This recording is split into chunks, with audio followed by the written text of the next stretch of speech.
A lot of women come into this and they feel very defeated. You're overweight, tried everything. You're not sleeping enough. No one's listening to them. You're not exercising enough. They're frustrated. No, there's something really wrong with me. You don't want to end up at 65 with osteoporosis and on your way to dementia. We are highly trained, highly educated, super passionate nutrition team that helps all of our members achieve their own wellness goals. We have created this amazing NutriSense app. It's measuring real-time glucose fluctuation in your body. You're not just looking at that data on your own. You get one-on-one dietitian, nutritionist support to guide you through your own data. What's really important about wearing these devices is really just having data. It's so empowering and motivating to be in charge of your own health. Don't underestimate your own strength and ability to make changes. Your life is not predetermined. You are 100% in control of it, and you can make changes to feel better.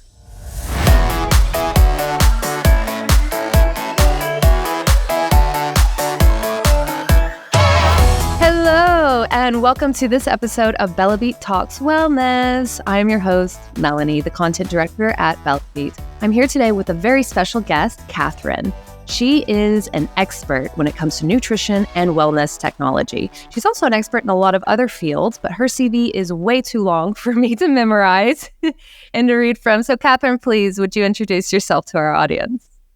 Thank you so much for having me, Melanie. It's my pleasure to be here to talk to you. Girls and Glucose, we're very excited. That's the name of our episode today that I just decided on. But yeah, a little bit about me. I am a registered dietitian slash nutritionist. I have been a dietitian for almost 10 years now.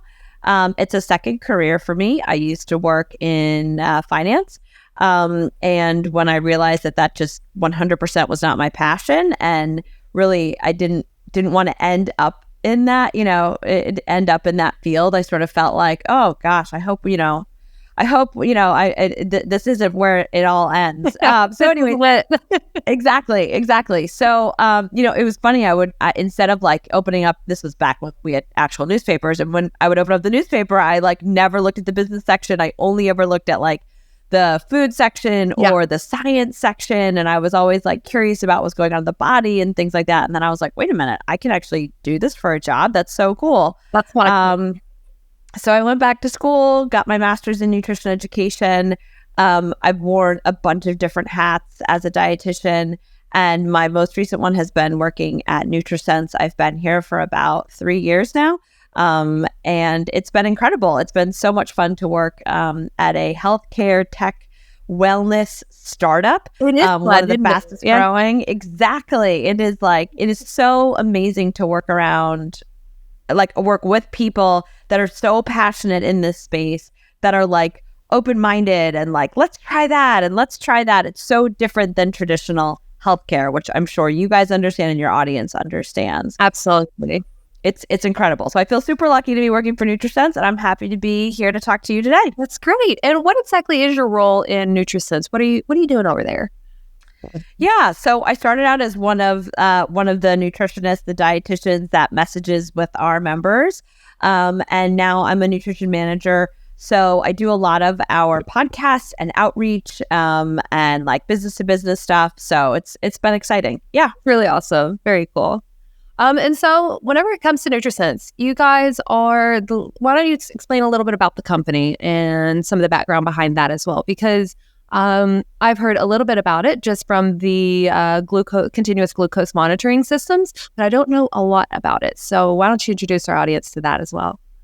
Yeah. So we've kind of joined 3 different things in the healthcare tech space, right? So we have, our proprietary offering is an app, right? We have created this amazing NutriSense app. And what we do is you get a sensor, a continuous glucose monitor, which we also call the sensor, the CGM. We don't make that. We use what your audience might be familiar with, like an Abbott Freestyle Libre or a Dexcom sensor, right? So we aren't making the sensors, but you sign up for our program, you get sent your sensors, and you download our app. But what makes us so special is that you're not just looking at that data on your own. You get one-on-one dietitian, nutritionist support to guide you through your own data. So a lot of people are like, oh, whatever, I can just get a monitor from my doctor or whatever. Like, sure, fine. But what are you going to do with that data? Like, how is that going to help you? So what we offer that makes us so special is that one-on-one tailored support where I'm telling you, hey, Melanie, I'm looking at your data. Like, what did you have last night for dinner? Did you have sushi? You know, that kind of thing. So really cool. Exactly. So we are highly trained, highly educated, super passionate nutrition team that helps all of our members really achieve their own optimal wellness goals. Absolutely. And nutrition plays such a huge role in that. And I think a lot of people either put too much focus or too little focus on nutrition. That's very rarely somebody actually looks at it in a very healthy manner. But I feel like what you guys are doing is you're trying to teach people, and it's just like Bella-Vita as well. We're trying to teach people what they can eat and what they should eat and when they should eat it, and to live a little bit better lifestyle just to help their cycle. So we're more on the cycle end of the spectrum. And you were talking a lot about data. I'm curious, what kind of data is it that, the users are gathering from this sensor, from this CGM? Yeah. So a CGM has typically, these devices were created for diabetics. And what it is it's a little circle or a little like pod or, depending on what you're putting on. And in the middle of it is a tiny little filament that when you insert it in your body, generally on the back of your arm, that little filament is in your interstitial fluid. And what it's measuring is the amount of glucose in your interstitial fluid. So the data that you're getting is that real-time glucose fluctuation in your body. Wow. And I like to say to people are always like, I don't have diabetes. Why do I need to wear this? And I'm like, I like to compare it to like a little window that's happening in your body. Like, who wouldn't want to know what's going on inside your body at any given time? Like, who wants to see like what their breakfast is doing or what their exercise is doing or stress? Like, this is why I think the data is so, so cool, because it's like real time what's happening inside your body. So you can actually use it as recreationally. You don't have to have diabetes to use this. Anybody can use it. Oh, wow. Exactly. I would say maybe even 2/3 of our member population, don't hold me to it, but a majority of our population does not have diabetes. Maybe they have pre-diabetes or something, but we certainly get so many women that are going through various, cycle instances in their life, be it, fertility issues like PCOS diagnoses, all the way through like perimenopause and menopause. So we get women, particularly for your audience, that's, why they're listening, that are going through all different phases of their reproductive lifespan. And so it's really interesting for them to be able to see some of this data, overlaid on kind of like whatever else is going on in their lives. So let's rewind it just a little bit and let's go like right down to the very basics of it.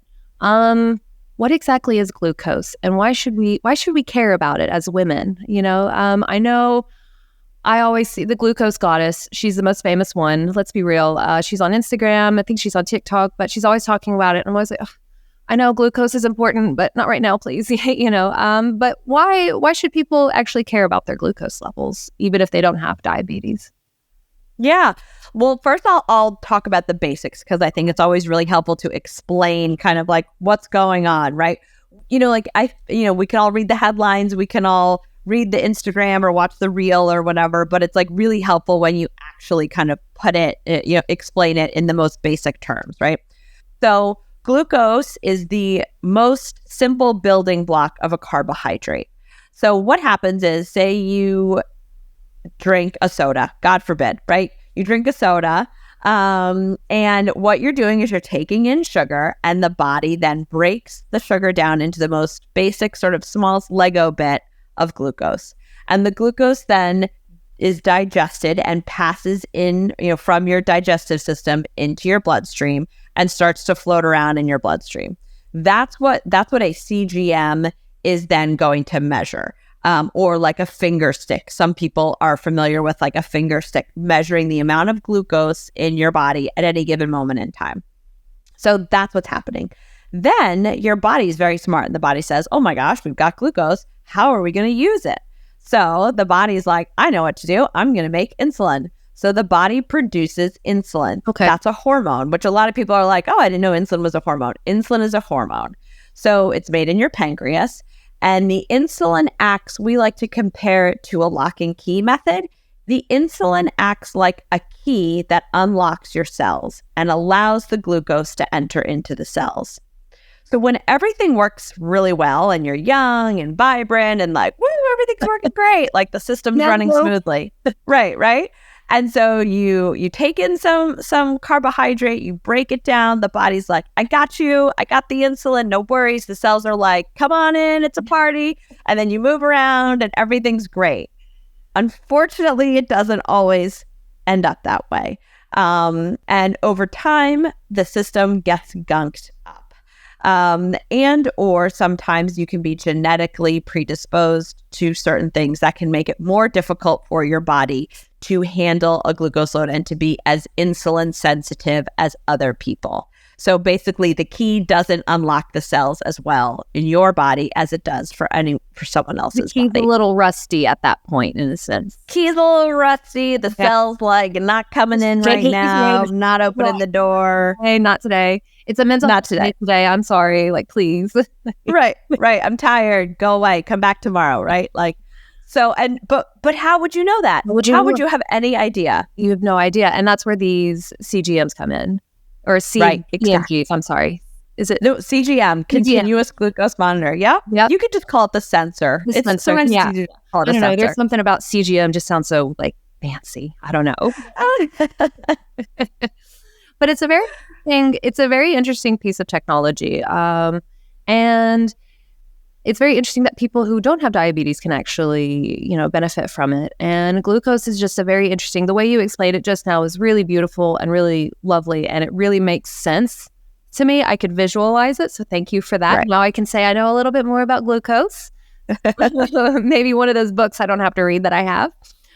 But let's go into glucose in the cycle.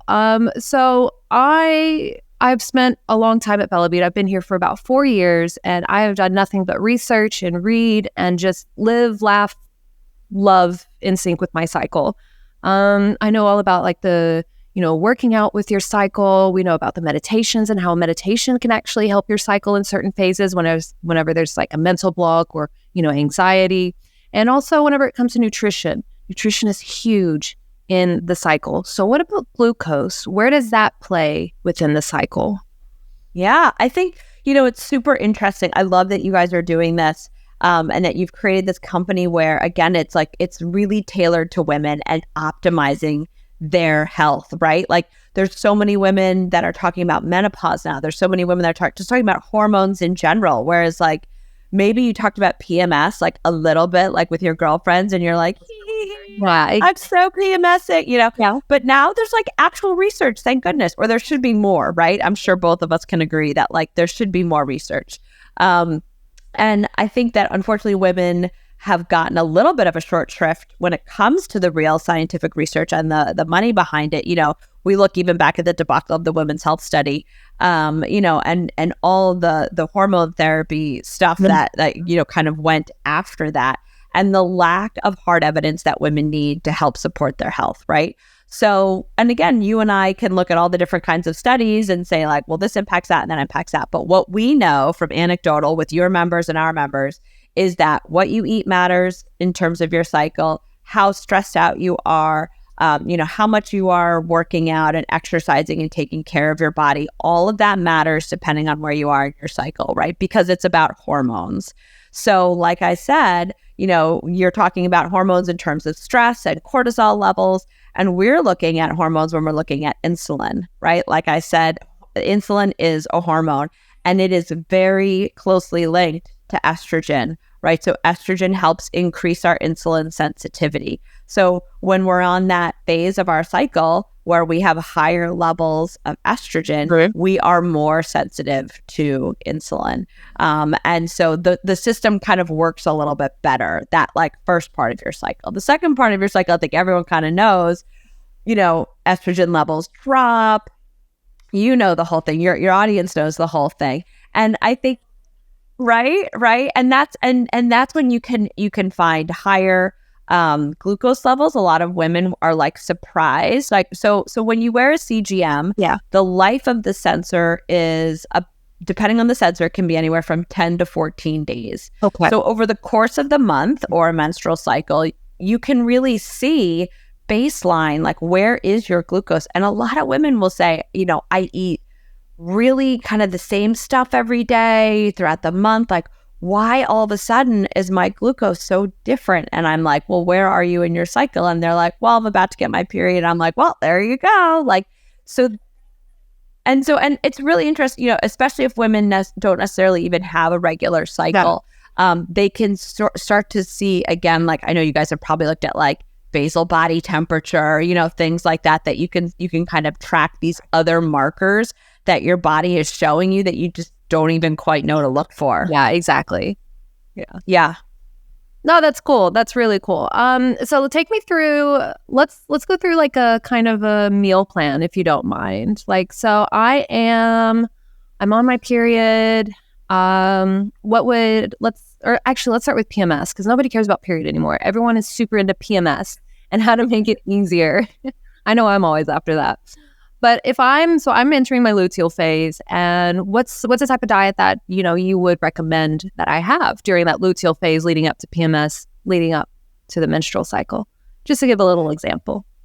Yeah. I always think like, everyone's different, right? Maybe it's just like one day that they really feel it. Maybe it's like a couple of different days, or, like a couple of days kind of leading up to it. Some women are like, oh my God, it's like a full 2 weeks. So it really kind of depends on the duration and the severity.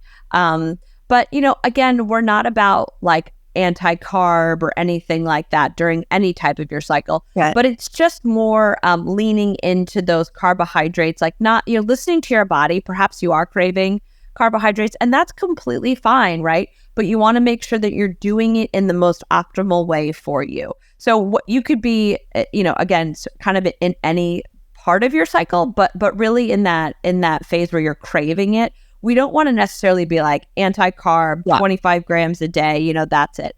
But we want to make sure that what you're having are complex carbs, that you have some fiber in there, and that you're pairing it with really healthy proteins and healthy fats, so that you're feeding those sort of like craving feelings inside of you, but you're doing it in the most blood sugar optimal way. And for anyone, we always want to mitigate those blood sugar spikes and the Glucose Goddess talks about this all the time as well. And you can see it on her Instagram, right? You want to start your meal with some good protein, with some healthy fats and some fiber. So particularly when you are feeling kind of, like things are not great, maybe you're in pain, maybe you're just not sleeping well, or you're really bloated, whatever it is, and you want to lean into those more comfort foods, those higher glucose spiking foods. Yeah, like you really want to be mindful of the complex carbs and the proteins in your diet.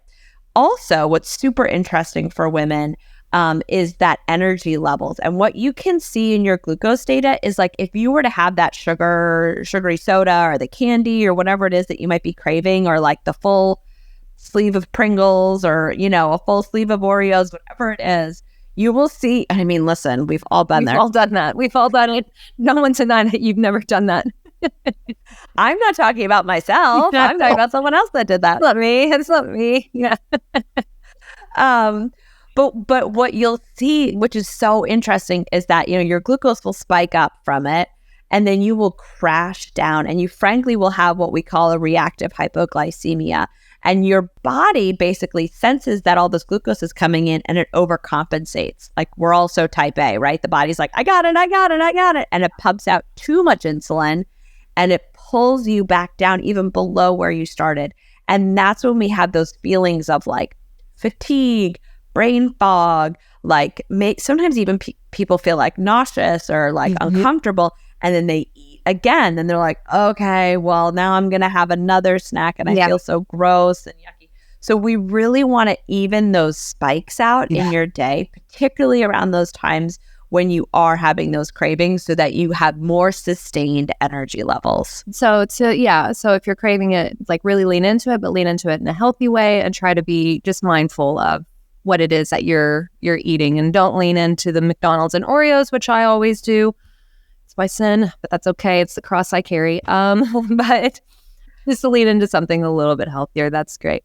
But when it comes to women's wellness and the technological advances and the scientific advances going on in women's health, we are in, I don't think we've entered the golden era of it yet, but I think we're on the precipice of it, because we both work in a little bit of like tech, or we both work in tech. And to be inside that tech bubble is just incredible, because you see it's growing. Do you have any, I like to envision a future of like what wellness and what technology can do for women. What do you think wearable technology can do for women in the future? For those that is still, are just like, oh, I'm an Apple Watch wearer, that's it. Maybe people that want to upgrade their life. I think it's all about empowerment. I think women need access and they need to feel empowered on their own health. And I think so many times women have gone to their OBGYN, they've gone to their primary care physician, and they've said like, I don't feel good. And they're like, oh, well, it must be because you're not sleeping enough or something. Like, they've been brushed aside. Their symptoms have been deemed like not true symptoms. And I think what's really important about wearing these devices is really just having data, is being able to present to your physician, nurse practitioner, whoever, and just say, listen, there's something going on, like, look, this is what's happening inside of my body. Look at the data. This is what's going on. And I think women can really feel empowered to speak up for themselves, to advocate for themselves, and women can feel empowered to make their own changes. I mean, I've worked with so many female members that are like, I don't want to go on medication, or I want to get off the medication that I'm on. And they are empowered by seeing the real-time impacts of changes that they're making. Like, I'm sure that your audience sees this too, right? Like, when you start to calm down that, cortisol factor, like, what a difference that makes in terms of your cravings and your sleep and your ability to exercise. Like, same thing when people are seeing their CGM data, they don't have to wait like 4 weeks to like lose weight on a diet that they've, been told you have to be patient and lose weight. Like, they can take a walk, they can start to, do strength training exercises. They can see that change almost, like within a day or two. Like, I always tell people, I'm like, you can see changes right away. And they're always like, oh my gosh, like, it's so empowering and motivating to be in charge of your own health. It is. And especially because, I know my body, I know what it feels like. I know when something's off. I've just always been really in tune with my body. And a lot of our audiences are very in tune with their body. And that's why they're doing, they're buying IBA Plus, they're buying your CGM, their NutriSense.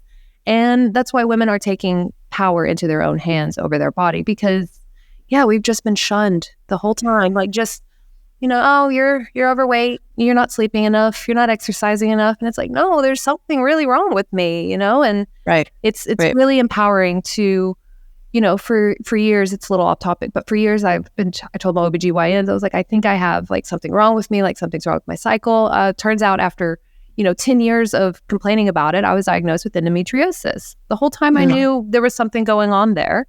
Yeah. And, nobody ever listened to me. And I only found out that I had it by being able to track all of the changes in my body. And so like really, we have a symptoms and moods list that you can log.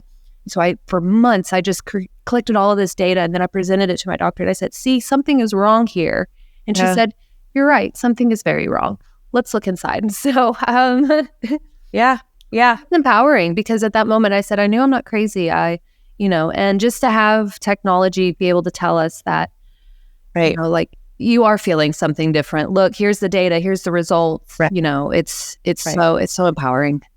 And to make it easy for women too. Like, I always tell women, I'm like, we are doing so much. Like, if ever a woman tells me she's not stressed out, I'm like, BS. I'm like, BS. I call BS on it. Truly, I'm like, we are all managing so much. Yeah. And so for us, NutriSense and for Bellebeat, to make it easy for women to track this stuff, easy for women to like key into those like things that maybe they're not supposed to. Like, no, like it's okay to have like, maybe it's not okay, but it's okay to admit that this is going on in your life. Like, everything doesn't have to be fine, and you can track this, and we'll make it easy for you. Make it easier for you. That's the key. Yeah. You mentioned that or did you mention anything about metabolism? Did you mention that you knew a little bit about the metabolism and the health and stuff like that? Is there?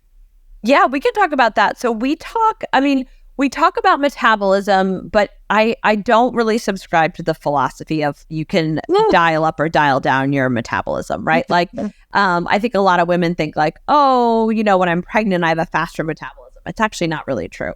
And your metabolism is fairly regular until you're like 65. Okay. So I think like there's sort of this myth of like, oh, I'm going to rev up my metabolism by having breakfast and stuff like that. That's not really how it works.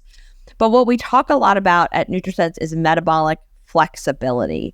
And that's really interesting. And women can kind of dial in and out of metabolic flexibility. They can be flexible in terms of what their metabolism uses as a fuel. Mm-hmm. So that's something that a lot of women are like, oh, I was in ketosis, or I followed a keto biotic diet, or whatever it is. But generally, it's really hard to sustain for the long term. Like I've seen thousands and thousands and thousands of hours of data and talked to hundreds of people, and very few of them have been able to maintain a ketosis type diet for, years and years on end, right? Wow. And so what we are aiming to do, and you guys are aiming to do as well, is like to make lifestyle changes, right? Is to make women empowered to make these behavior changes so that it's for their lifestyle. It's not for the next month or 6 months or whatever it is. And so when we talk to women about metabolic flexibility, that to me is a really sustainable way of flexing in and out of the different fuels that your body is using, kind of depending on, depending on what's going on. And so you can either be using glucose for fuel in the body or ketones for fuel in the body. And it can be really uncomfortable to get into ketosis, to be totally honest. I think people have talked about like the keto flu, where you kind of feel kind of yucky because you're on a very low intake of carbohydrate. Yeah. But once your body kind of adapts to flexing in and out of it, it can feel better. It can feel easier. And so some women will then kind of go through phases where they will lean more into using carbohydrates and lean more into using ketones. And so I think everyone is different, and some women, it's really, I'm not like, proselytizing about it, but like some women do enjoy that. Okay. Yeah. What are the benefits of doing that though? Is it just being more in sync with your body? Is it just kind of like, riding a wave and, you're just riding that wave with your body? What's the benefit of kind of? It's really about burning two different types of fuel. And so if you're using carbohydrate and glucose, that's kind of that readily available form of energy that maybe you're taking in from your diet, from your carbohydrates. Ketones are fat burn, like that. It's coming from burning fat. And so some women are like, oh, okay, if I get into ketosis, then I'll burn away all my fat. And it's like, well, some of it. Yeah. What I think is the most interesting for women when it comes to metabolic flexibility is really what the brain uses. The brain is wired to use glucose, and the brain needs estrogen to bring the glucose up there. And so if you have an irregular period, or if you are going through like a perimenopause phase in your life, you have very erratic levels of estrogen. And so when you have low estrogen, you might not be able to get the glucose into your brain, hence the brain fog that a lot of women feel. And so it can be helpful for them, if they are feeling that way, to lean more into like a ketotic on that end of the spectrum, in order to use, because ketones can cross into the brain to be used. So it's really interesting. Again, everyone's a little bit different, but it's really interesting. But it's a really powerful aspect. It's a really powerful idea, and it's really neat, just because you're tuning more into your body, and you're just like, oh wait, maybe the fuel it needs is this instead of this. And I think that's right. So awesome. Right. But how do we as women, our bodies are always fluctuating. We're always going through phases. If it's not, the 4 phases, it's perimenopause, it's pregnancy, it's postpartum. It's always something. How, what's some advice you would give women who are wanting to move a little bit more into kind of that tech field? Like, what kind of motivation would you give them to kind of push them to say, hey, you really should be tracking your data? Yeah.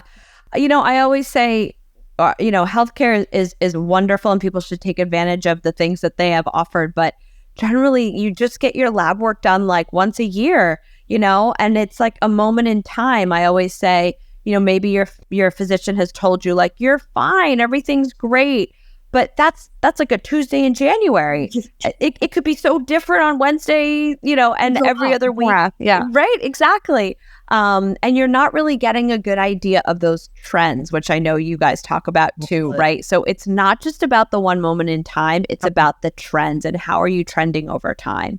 And that's really, I think, the most important thing for women to understand is that we are not just like a flat line. Like you're the basic, you're the same every single day of the month, every single day of the week. Like that is not, our bodies are fluctuating, our bodies are changing. And in order to capture all those changes, you need to monitor something on a continuous basis, either your glucose, or everything that you guys are doing. And it's so important to also overlay things like nutrition, things like exercise, things like stress management on top of that data gathering so that you can see what your body responds to. I mean, I was just talking with someone earlier this morning and just talking about like a higher fasting glucose. So fasting glucose is one of those hallmarks that your doctor will talk to you about when you get your lab work done. You're supposed to do it fasted and you get a fasting glucose.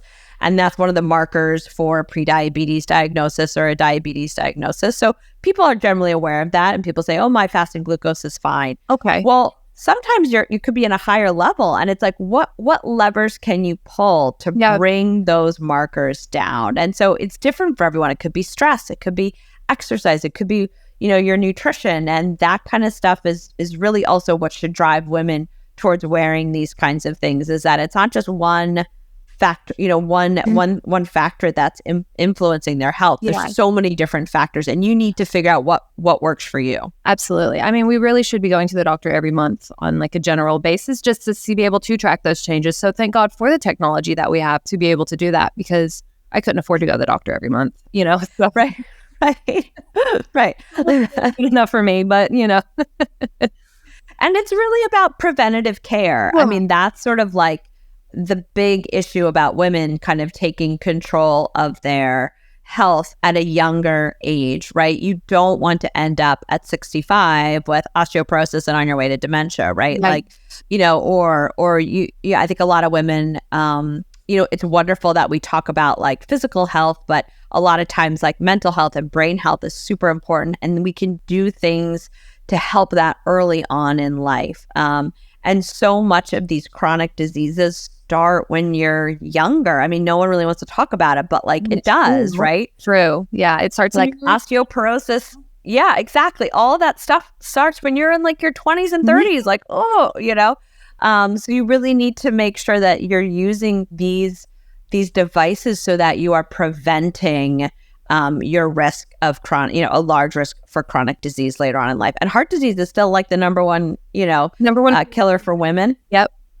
And you can use all this stuff to help get a baseline read. You just have like high hypertension, like what's going on in your body. Yeah.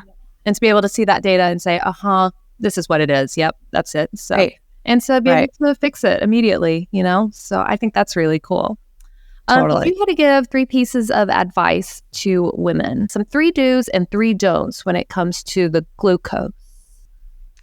So my number one do, and I tell everyone this, and my husband always rolls his eyes, is I have a lame saying. I always say, after you eat, move your feet.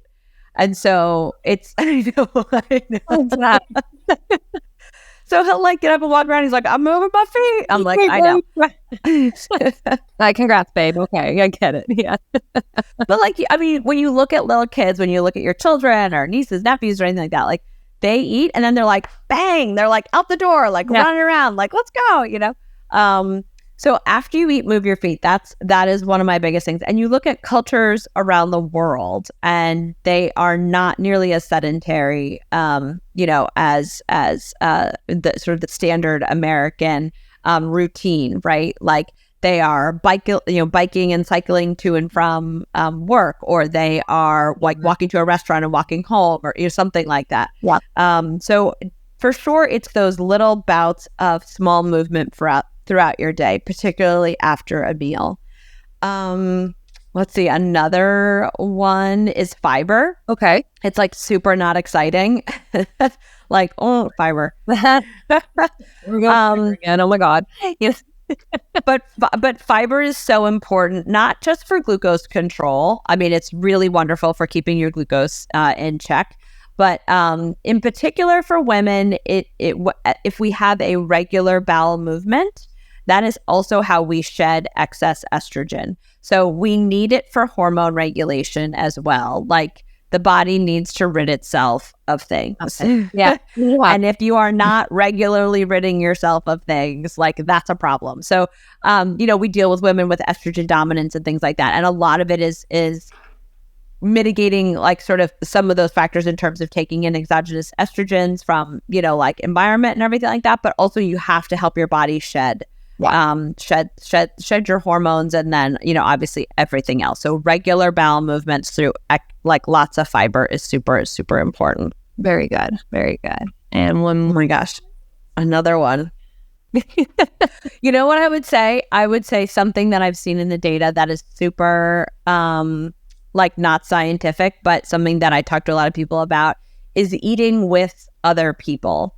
Like, have your meals with other people. You tend to eat slower. You tend to feel happier. Even if it's like in a work situation, like, just have lunch like with a coworker, sitting, wherever you can, and generally being more connected and being around other people will, I'm sure you guys can see, from your data, like, the women need connection. Men do too, but women really need connection and to share. I mean, how many times do you have like those memories of like your best friend and you eating Oreos because you're, PMSing, but like there's something to be said for like, being together and sharing a meal together. It's really important. Well, yeah, it's very important. And it's so deep in so many cultures across the world. It's very community. Totally. So huge. And, community, it breaks my heart that we women, especially in the US, don't have as tight of a community as some other countries in the world do. And so it's very important to build it and have it. So yeah, I can see there's so many benefits to it, like just to be able to lean on someone and to just share that meal. And not just because it's healthy and happy for the brain, but because, like you said, you're eating slower. You're just kind of like taking your time with it a little more, which is healthier when it comes to eating. So yeah. All right. So we got the do's. Now let's go with the don't. So don't look at your phone late at night. I think that's probably something that like a lot of people talk about, but for sure it sucks you in, and sleep is so important for women. And so the more that you can prioritize sleep, either by like putting your phone away, turning off the TV, like stop scrolling, whatever it is, the better your sleep will be. Yeah, absolutely. Don't always exercise fasted. I think a lot of women will exercise in the morning before they've eaten anything because they think that they will like burn more calories or burn fat, or I don't know. So I would say, I'm not saying all the time, but if you could put a device on and you can exercise with some food, I would be so curious to see if your exercise, was better. So, yeah, that would be interesting. Yeah. So don't always exercise fasted. I think women are always shocked when they're like, oh my God, I had something to eat. I felt so much better. I worked out harder, stronger, faster, longer, all that. Go figure. You get energy from food. Who would have thought? Yeah. Go figure. Where it comes from. Oh my gosh. And a third don't. Maybe don't underestimate yourself. I think a lot of women come into this and they feel very defeated. They've tried everything. No one's listening to them. They're frustrated. They have so much, stress in their lives. So don't underestimate your own strength and ability to make changes. Like, it's never too late. Literally, you can be 85. It's not too late. Like, you can make changes. Your life is not predetermined. You are 100% in control of it, and you can make changes to feel better. Absolutely. I think those are great pieces of advice, by the way. I think those are all really nice. So well done on those. Awesome. Thanks. Well, I'm going to let our viewers and audience know that Bella Beat and NutriSense have a discount for you. Register at this link. We will put it in under the YouTube description and everywhere. No worries about that. And you guys can discover how balancing your blood sugar levels and syncing your cycle can help you reach your wellness goals. This is really fascinating. I know I'm going to register, and I know I'm going to start watching my glucose levels. I'm excited for it because I think that's just, with IV Plus and with the sensor, I think I could just really be on top of my game when it comes to everything. Live, laugh, cry, and luteal and syncing everything. Like, I think it's just, the more we know, the more empowered we are. And there's so much empowerment in data. And I'm very glad and I'm very blessed to be able to be alive during a time when women are, exploring more into that world of data and in the body, the woman's body. Absolutely. And the community, like, I love that you guys are building this community of women that can, you guys can share advice and share, share resources. Yeah, exactly. Support is so important. And like I said before, like, it's very important. And I think personally speaking, a lot of my stress comes from, either being away from my community for too long or isolating for too long. And I know it can be very stressful. So I try not to do that, but like, gotta connect. But Catherine, I just want to say how wonderful this conversation was. I came in knowing nothing about glucose, and I came out knowing so much more. And I'm already redeciding what I'm going to eat after this. After I had an idea for lunch, but now I'm like, you know what? Let's try something else. So, some protein. Yeah. Just go grab some protein right now. Yeah. So I was looking at all the carbs, but now I see I need some protein in there. So, and then you got to move your feet, right? So after you eat, move your feet. There you go. I'm going to be saying that forever. So I hope you don't. You might see it in our app one day. So we'll say by Catherine. Yeah. I got to trademark that before someone trademark that. Yeah. Awesome. Well, thank you so much for being with us. I really enjoyed this conversation with you. And I look forward to exploring more together and seeing what NutriSense and Bella Beat can do. Thank you so much, Melanie. It was super fun. Awesome. And thank you all for listening. Have a great one.